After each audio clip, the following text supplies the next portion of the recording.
os versículos de 18 a 25. Então, nós caminhamos já por esse livro maravilhoso e chegamos praticamente na metade do livro, né? E agora continuamos aqui o estudo a partir do versículo 18. Só para vocês lembrarem, né? Romanos, no começo, declarou a humanidade inteira culpada diante de Deus, né? Todos pecaram, estão destituídos da glória de Deus. Então, Paulo mostrou a única solução, que é a justificação pela fé. Quem crê em Jesus é justificado. Ele falou do exemplo de Abraão. Foi assim desde o Antigo Testamento. E para nós continua assim, nós agora olhando para trás, né, o que Jesus já fez. E aí ele explica como isso aconteceu, né? Que o nosso velho homem em Adão, né, como nós nascemos de Adão, esse velho homem morreu e em Jesus ressuscitou um novo homem, né, uma nova criação. Nós temos uma nova vida em Jesus, não mais debaixo da lei, mas controlados pelo Espírito Santo. Esse foi o tema desde o começo do capítulo 8, que o Espírito Santo agora, né, está na nossa vida e nos dando a direção e vivendo através de nós. E que privilégio que nós temos de sermos chamados de filhos de Deus. Recebemos o Espírito Santo e podemos clamar Abba Pai, né? Abba, que é aramaico, que quer dizer papaizinho, né? O nosso Pai no céu, que é tão íntimo agora através de Jesus e o Espírito que habita em nós. E vamos só ler o versículo 17, que nos mostra a transição agora para a próxima parte do capítulo 8, que Paulo diz assim: se somos filhos, então somos herdeiros, herdeiros de Deus e co-herdeiros com Cristo. Se de fato participamos dos seus sofrimentos, para que também participemos da sua glória. Então temos dois pontos aqui, os sofrimentos e a glória. E a gente vai ver, a partir desses próximos versículos, qual a relação entre os sofrimentos e a glória. Um filho de Deus, né, já que nós somos filhos de Deus, ainda precisa sofrer, né? Ou não seria mais fácil Deus já nos logo livrar de tudo que é ruim nesse mundo, né? Mas de fato a gente ainda está aqui. No momento que você foi salvo, Jesus poderia ter transportado você para o céu e está livre de todos os problemas aqui. Mas se você foi salvo e ainda está aqui, então você ainda vai passar por sofrimentos. E a gente vê inclusive o exemplo de Jesus, né? Jesus teve que sofrer, e sofrer muito. Mas depois ele ressuscitou e ascendeu à direita de Deus Pai, a glória. Então existe essa relação que a gente vê na mensagem que Jesus nos traz, que na época, e inclusive hoje, levanta muita polêmica, né? Antigamente, Paulo também fala em 1 Coríntios, os judeus olharam para isso e falaram, não, é impossível, né? Era uma pedra de tropeço. Como que pode ser um Messias que vem para sofrer? Não, não pode ser. A gente está esperando o conquistador, né, que vai nos livrar dos romanos, que vai finalmente, né, ali estabelecer o seu reino e a gente vai estar no topo. Para os judeus era pedra de tropeço. Para os gregos era uma loucura, porque os gregos olhavam para a nossa existência e falavam, o corpo é mau, o espírito que é bom. É o dualismo, né? Às vezes a gente até pensa dessa forma errada. Tudo que é do corpo, tudo que é terreno é ruim, é mal.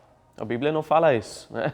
Então eles concluíram Jesus, um Salvador que veio num corpo humano, que teve que sofrer, em fraqueza morreu. Não pode ser uma mensagem que é digna de se seguir. E às vezes, até cristãos ainda pensam assim, sobre o sofrimento, né? Sofrimento vem, então a mentalidade é, vamos correr dele o mais rápido possível, né? Vou me livrar desse sofrimento, porque tempo de sofrimento é tempo perdido, é em vão. Será que é isso que a Bíblia nos fala? Vamos ver o que Paulo diz, né, com a autoridade de Deus, a palavra de Deus, qual a relação entre o sofrimento e a glória. Ele começa então no versículo 18, falando assim, considero que os nossos sofrimentos atuais não podem ser comparados com a glória que em nós será revelada. Eu considero, outra versão diz, eu tenho por certo, né? Eu tenho uma convicção que ele tinha, que dirigia a vida toda dele, né? Que era uma realidade, não apenas algo que ele sabia que era certo, né, na sua mente concordava, mas uma convicção que permeava todas as áreas da sua vida, que determinava como ele vivia. Que o coitado que sofreu na sua vida, né? Ele teria corrido se ele não tivesse tido essa convicção. E qual é essa convicção que nós precisamos ter também? Que nós não somos desse mundo, né?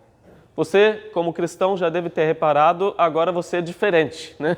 Você não faz mais as mesmas coisas não te alegram mais que você fazia antes, as coisas mudaram. Você agora é cidadão do céu, o seu lar não é aqui, mas lá com Jesus. Você está indo para o céu. E a gente tem que se lembrar e ter a convicção que aqui jamais vamos ficar confortáveis, né? Jamais esse mundo vai ser um lugar super aconchegante para nós. Vou ficar aqui. Não. A gente sempre vai ter um anseio para estar com Jesus. O Espírito Santo que habita em nós nos mostra que tem uma outra realidade que nós devemos viver. Nós ressuscitamos com Jesus para uma nova vida e a gente sabe que está por vir, né? A glória espera por nós. Algo que a gente não vê, né, dessa forma aqui. Colossenses 1:27 fala: Cristo em nós, a esperança da glória. Porque Cristo, através do Espírito, habita em nós hoje, nós temos uma esperança que as outras pessoas ainda não têm, né, que não creem em Jesus. E da mesma forma, sabemos que nós somos odiados por causa de Jesus, porque Ele também foi. É o que Ele disse, vocês vão ser odiados porque eu sou odiado também. Simplesmente por ser diferente e viver essa mensagem. A gente sempre vai ser um peixe andando contra a correnteza, né? A gente sempre vai ser esse povo que anda num caminho estreito e mais difícil, enquanto Jesus disse a maioria anda num caminho largo, né? O mainstream, né? É o fluxo que todo mundo segue. Mas a gente, dessa forma, é diferente. De certa forma, não somos nada diferente, porque somos pecadores do mesmo jeito, né? Erramos da mesma forma como todos os outros. A única coisa que é diferente é que nós temos um relacionamento íntimo com Jesus e recebemos o seu perdão, né? E nós temos agora um destino diferente. Que Ele diz, a glória que está nos esperando. Glória é até difícil de explicar. No hebraico tem a ver com um peso, né?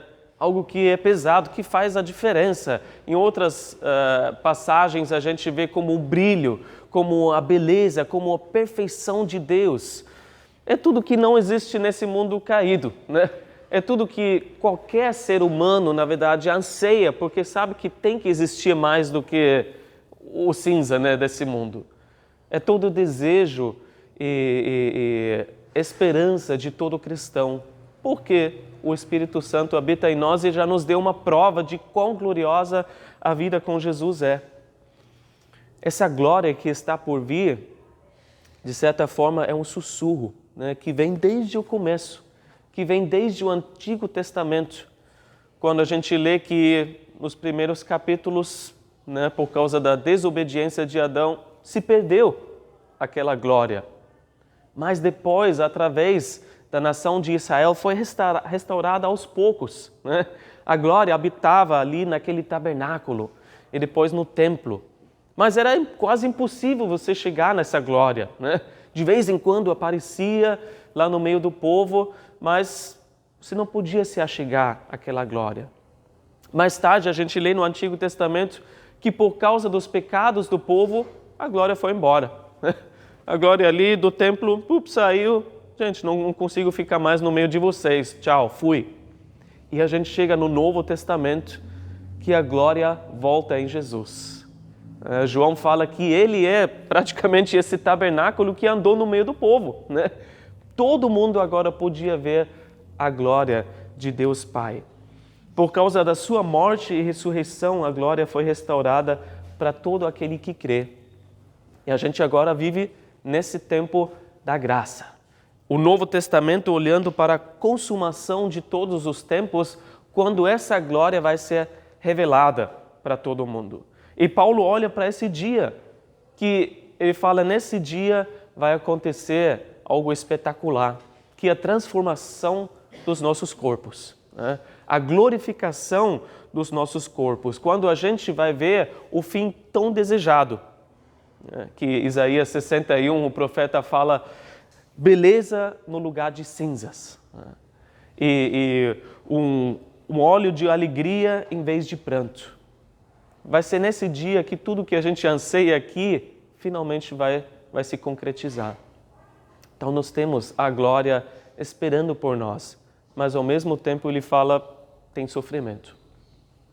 Lugar nenhum a Bíblia fala que o cristão, o Filho de Deus, não vai sofrer. Aliás, né, todos os grandes homens e mulheres de fé sofreram muito. Então a gente vê que a gente vai sofrer só pelo fato de fazer parte desse mundo caído e vai sofrer mais ainda porque nos associamos com Jesus. Vai ter perseguição, né, porque nós amamos Jesus e vivemos para Ele. Jesus até falou em Mateus 5,11, bem-aventurados serão vocês, quando por minha causa os insultarem, perseguirem e levantarem todo tipo de calúnia contra vocês. Parabéns, você sabe que você é filho de Deus, bem-aventurado, mais que feliz você vai ser se você vive esses sofrimentos, porque no final Jesus também passou por eles. E Paulo fala aqui no versículo 18, ele fala dos nossos sofrimentos atuais. Ele está escrevendo ali no primeiro século, né, depois de Cristo. Paulo escreve nossos sofrimentos. Como eu disse, Paulo sofreu provavelmente mais do que qualquer outro indivíduo na Terra, tirando Jesus, né? Mas ele fala nossos tempos.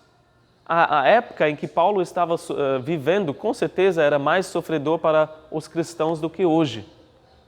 Perseguição primeiro dos judeus, depois pelos romanos. Então ele está falando de uma época pior do que a nossa. Porém, a gente pode se incluir também ali nos nossos tempos. Que a Bíblia fala, nós estamos vivendo os últimos dias. E as coisas estão acelerando, né? A perseguição, as dificuldades vão aparecer cada vez mais. A gente não sabe quando, graças a Deus, hoje estamos num país livre, né, para cultuar nosso Deus. Tem vários países hoje que isso não seria possível. Mas a gente também não sabe quando as coisas podem mudar. E pela pandemia já vimos que as coisas podem mudar muitas vezes rapidamente, né? Mais rápido do que a gente espera. E nossos tempos podem virar como os tempos de Paulo também. Temos a glória e temos o sofrimento. E ele fala no versículo 18 de uma comparação, né? Vamos colocar um do lado do outro. Aliás, vamos julgar os dois na balança. O que pesa mais? E a gente falaria, bom, no momento do sofrimento, o que pesa mais é o sofrimento, né? O que eu estou sentindo nesse momento parece muito maior do que talvez um dia tenha, né? Ou esteja ali na frente. Exatamente o que acontece quando a gente, num dia de sol, né? Pega um polegar, um dedo e coloca na frente do sol. A gente consegue até tampar, né? Consegue fazer o sol sumir de certa forma. Mas qual é a realidade? O sol é infinitamente maior do que o nosso dedinho, né? Nem se compara. Isso que Paulo fala. Os sofrimentos, mesmo que estejam mais próximos de você nesse momento, não se comparam. Se você jogar tudo na balança, o sofrimento não pesa nada, nem aparece, né? Não vai nem mexer nem um pouquinho ali na balança. Um dia você vai olhar para trás e não vê mais nada disso. Mesmo assim, a gente sabe que sofrimentos podem tirar o brilho da nossa vida.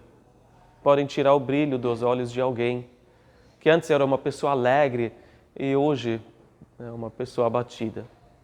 Assim como quando a gente coloca, né, aquele dedinho na frente do sol, tira um pouco o brilho do sol naquele momento. Os sofrimentos, felizmente, têm isso, podem roubar a alegria, a esperança, e por isso, mais ainda, considerem, tenham por certo, tenham a convicção de que a glória que está por vir é infinitamente maior do que qualquer coisa que você possa passar hoje, mesmo que não pareça nesse momento. A glória que vai ser revelada, e um pequeno detalhe interessante, que em nós será revelada. Não é só algo que a gente vai chegar lá e vai ver, tem glória. Não, a glória já está em nós. Isso que é maravilhoso. Já que Cristo habita em você, Ele já veio com a sua glória. A glória de Jesus já está em você e ela que vai ser revelada. Um dia todos nós seremos revelados como filhos de Deus. Embora muitos não vejam hoje, né, por fora, assim, quem é, quem não é. E a gente pode perguntar, será que vai ser a revelação 2022? Será que vai ser a revelação 2023, 2024? A gente não sabe. Mas um dia todos vão perceber que nós somos os filhos de Deus. Embora hoje o mundo não consiga ver com clareza. De certa forma até vê, né? Um pouquinho vê, na medida em que a gente ama uns aos outros. Jesus disse, eles vão perceber que vocês são os meus discípulos. Na medida em que a gente é sal e luz, né, para o mundo, eles percebem que é algo diferente. Mas naquele dia não vai ter mais dúvida. A glória em nós será revelada. Enquanto isso, temos três, mas para hoje, 2 tipos de gemido. Versículos 19 a 21. 22, desculpa. Versículo 19. A natureza criada aguarda com grande expectativa que os filhos de Deus sejam revelados, pois ela foi submetida à inutilidade, não pela sua própria escolha, mas por causa da vontade daquele que a sujeitou, na esperança de que a própria natureza criada será libertada da escravidão da decadência em que se encontra, recebendo a gloriosa liberdade dos filhos de Deus. Sabemos que toda a natureza criada geme até agora, como em dores de parto. Enquanto isso, a gente não sabe o dia, a hora, quando os filhos de Deus serão revelados, a criação geme. Porque a criação nunca mais foi a mesma depois da queda, né? A criação era diferente. E mesmo hoje, você vendo, né, as cataratas de Foz, né, montanhas, você fica assim, né, de boca aberta diante dessa criação. Era uma outra glória, né? Era muito mais gloriosa antes da queda de Adão e Eva, antes da queda no pecado. A gente lê até e consegue, de certa forma, entender que tinha uma amizade entre os animais e Adão e Eva, né? Os animais vieram até Adão e ele deu nome para cada um. Não tinham medo, não corriam como hoje, né? Animais selvagens fazem. Quem sabe os animais até podiam falar, né? Não sabemos. Quando a serpente veio, né, e Satanás falando através dela, Eva não ficou surpresa, falando, como que você pode falar? Talvez, quem sabe, outros animais, ou todos podiam falar também, a gente não sabe.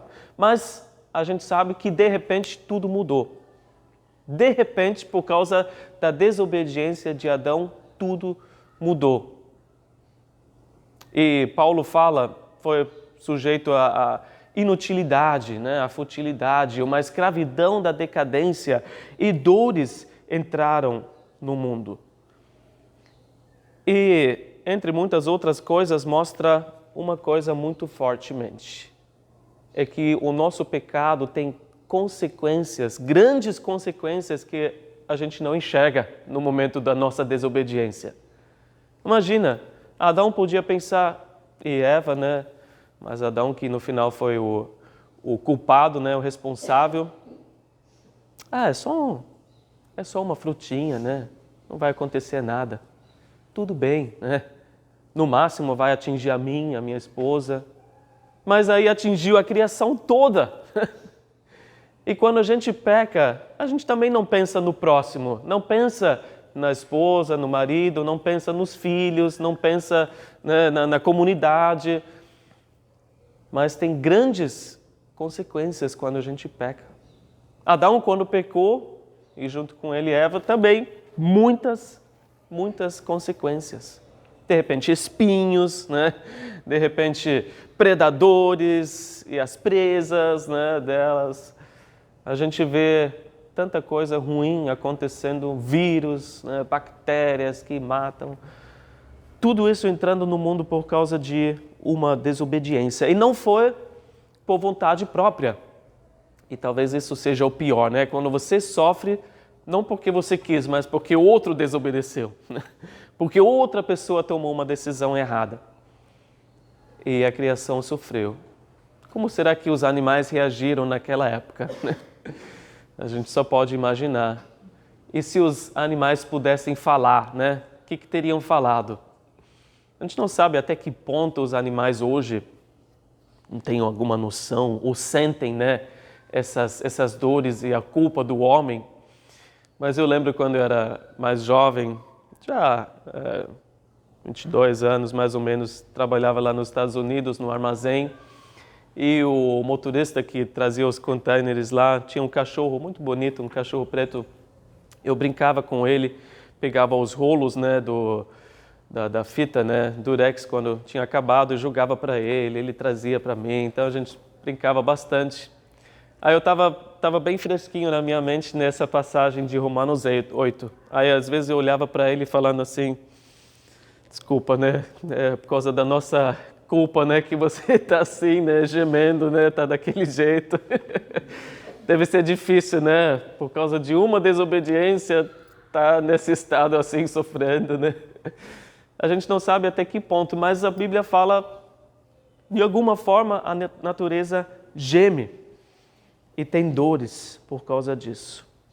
E a gente também sabe que o pecado do homem continua destruindo a natureza, né? A natureza criada por Deus. Por causa da ganância, o amor ao dinheiro, a gente causa danos irreparáveis à natureza, né? Tem certas coisas que acontecem talvez porque é a hora agora, mas muitas coisas são causadas pelo homem, né? E a gente também sofre por causa disso. Mas Paulo fala nessa passagem que foi sujeito à inutilidade, mas tudo isso aconteceu na esperança. Na esperança. Então a própria natureza tem uma grande expectativa, espera ansiosamente por esse dia da revelação dos filhos de Deus. E ele fala com dores de parto, versículo 22. Dores de parto. Quando a gente olha para a natureza, a gente fala, e principalmente quem se reúne, né, para Fridays for Future e tudo mais, né, e vamos, Greenpeace, tudo, olha, bom, eu acho que é o fim, né, esse mundo está chegando ao fim. Deveriam ser dores de falecimento, né, a gente também tem que fazer, e realmente tem que fazer alguma coisa, talvez não tanto quanto alguns, né, parece que está chegando ao fim. Mas Deus olha para a natureza com seu plano perfeito e vê que são dores de parto. E por isso Paulo fala, o que é um parto? É a esperança de uma nova vida nascendo ali. Então não são dores de falecimento, são dores de parto. Está acontecendo algo novo, né? Como a maldição mudou completamente a criação naquela época, a libertação da maldição, através da revelação dos filhos de Deus, também vai libertar por completo a natureza. O profeta Isaías vislumbrou isso em Isaías 11, porque no milênio, quando Jesus vier reinar aqui por 1000 anos, o profeta disse que o lobo viverá com o cordeiro, o leopardo se deitará com o bode, o bezerro, o leão e o novilho gordo pastarão juntos, e uma criança os guiará. A vaca se alimentará com o urso, seus filhotes se deitarão juntos, e o leão comerá palha como o boi. A criancinha brincará perto do esconderijo da cobra. A criança colocará a mão no ninho da víbora. Ninguém fará nenhum mal, nem destruirá coisa alguma em todo o meu santo monte, pois a terra se encherá do conhecimento do Senhor, como as águas cobrem o mar. Uma natureza diferente do que nós vemos hoje, né? Seu filho, sua filha está na cova da víbora, sai daí, já sabe o que vai acontecer, né? Mas naquele dia, quando a gente vê até a natureza restaurada, pode brincar tranquilo, né? Enrola ela no teu braço. Uma vez fomos para Bonito, né? Tem o projeto Jiboia. E já comeram bastante, né? Antes que os turistas venham. Mas foi engraçado, porque você pode enrolar mesmo a cobra, né? No seu braço e tudo, tiramos foto e tal. Né? Mas não é o comum na época em que a gente vive. Mas quando a criação for restaurada, aí sim. Porém, apesar da esperança, da grande expectativa, qual é o tom que a gente recebe? A criação geme, né? Até aquele dia. Então, se os animais pudessem falar, estariam gemendo debaixo das dores do pecado que eles sentem nesses dias de hoje. Alguém até notou que os sons da natureza são sempre em tom menor, né? Um tom menor, então, mais triste. Sejam as ondas, né? A queda da água, alguma coisa assim. A maioria dos sons, né, do canto dos pássaros também é um tom menor. Então é uma canção ainda de escravidão, da decadência, esperando o grande dia da revelação dos filhos de Deus. Mas a criação mostra, e isso Paulo quer, né, mostrar bastante, depois do sofrimento, vem a glória. E agora, nós, os próximos versículos, de 23 a 25. E não só isso, mas nós mesmos, que temos os primeiros frutos do Espírito, gememos interiormente, esperando ansiosamente nossa adoção como filhos, a redenção do nosso corpo. Pois nessa esperança fomos salvos. Mas a esperança que se vê não é esperança. Quem espera por aquilo que está vendo? Mas se esperamos o que ainda não vemos, aguardamo-lo pacientemente.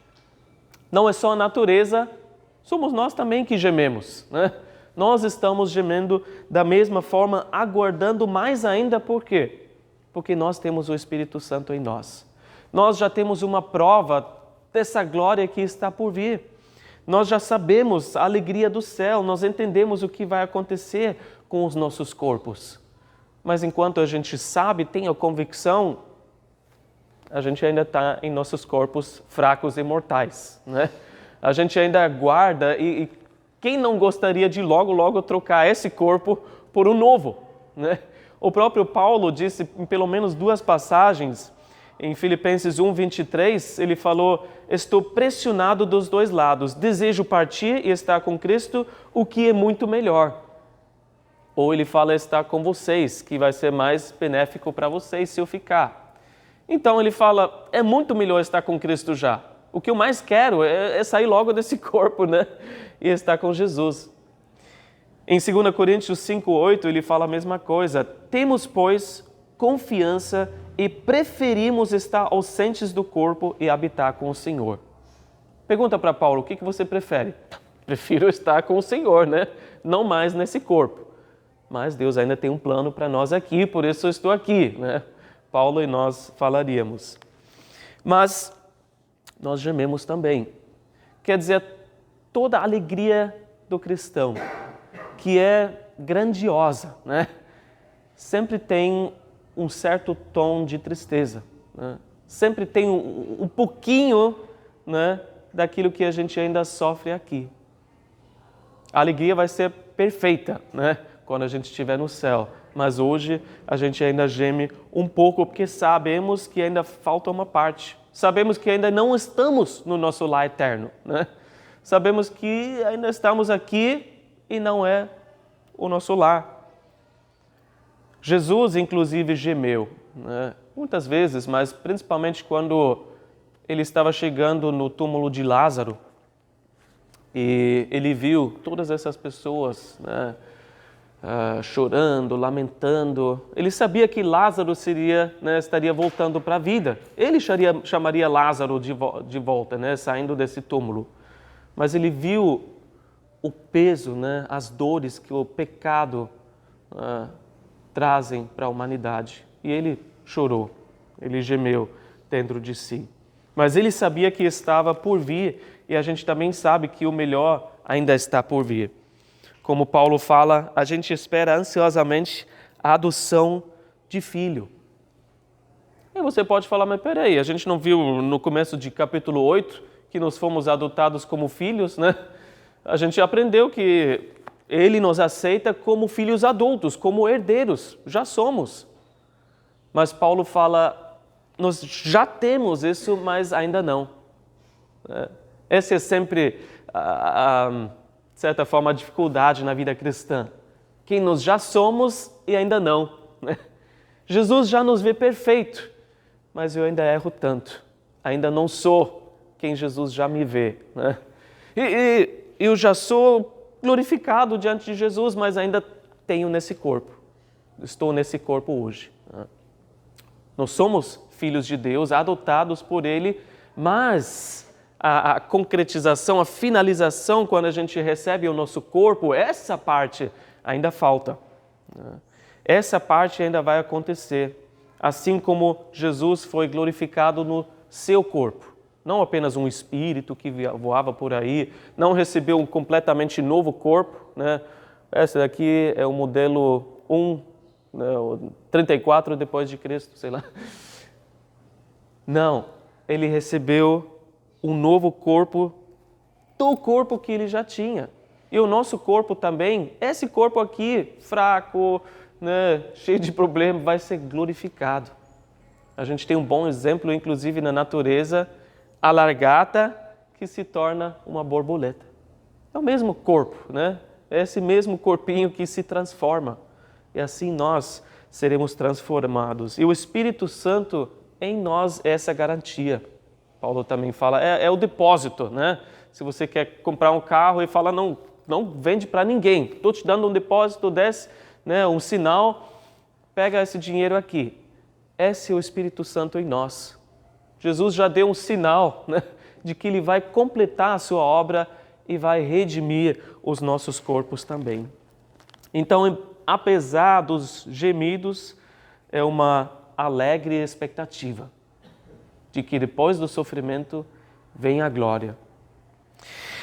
E ele termina, eu termino falando desse assunto da esperança. Nós temos essa esperança e a gente sempre fala a esperança morre por último. A esperança tem que ter. Talvez a sua esperança nessa glória não esteja morta, mas talvez também não seja tão real ou tão forte para que faça uma diferença na sua vida. Talvez os sofrimentos tenham tirado o brilho dos seus olhos, a alegria que você tinha, a convicção de que Jesus está com você, mas a gente precisa da perspectiva correta em relação aos sofrimentos. Não olhar como o mundo olha, não olhar como um filho de Deus olha, mas talvez sem esperança. Eu vou chegar um dia, pelo menos vou estar na glória, Mas tomara que chegue logo, porque já não aguento mais. Não precisa ser uma dura e longa espera pela glória. Porque tudo isso que nós vivemos hoje faz parte do plano de Deus. Ele que escolheu o que a gente vai passar. Ele sabe o que é. E por isso precisamos de esperança que, infelizmente, é invisível, É algo invisível, não é palpável, não é algo que você pode pegar e falar, agora me fortaleci já pegar naquilo. Quantas pessoas não vão em peregrinações e veem estátuas e passam a mão, A gente passando lá na Europa, vendo estátuas, o pezinho é sempre mais brilhoso, Porque tanta gente vai e passa a mão achando que vai, sei lá, acontecer alguma coisa. A gente crê naquilo que é invisível. A esperança é invisível. Não pode se sentir. Caso contrário, Paulo fala, não seria esperança. mas é a nossa confiança na palavra de Deus, de que o que Ele diz é a verdade. Porque nós já provamos e porque sabemos que Ele é fiel. E o Espírito Santo que em nós testifica que nós somos filhos de Deus. Essa convicção que nos faz ter a esperança também. E assim Paulo falou em outra passagem, em 2 Coríntios 4, 16 a 18, ele fala: por isso não desanimamos, embora exteriormente estejamos a desgastar-nos. E por isso a gente geme, né? A gente olha para nós, para as nossas falhas, problemas, fraquezas, nosso corpo, e estamos gemendo. Podemos desanimar, mas ele fala: interiormente estamos sendo renovados dia após dia. O Espírito Santo em nós nos traz nova vida, nos fortalece para continuar. E Paulo fala: pois os nossos sofrimentos leves e momentâneos estão produzindo para nós uma glória eterna, que pesa mais do que todos eles. Assim, fixamos os olhos não naquilo que se vê, mas no que não se vê, pois o que se vê é transitório, mas o que não se vê é eterno. Paulo olhou e falou: os sofrimentos vêm, mas vêm com um propósito.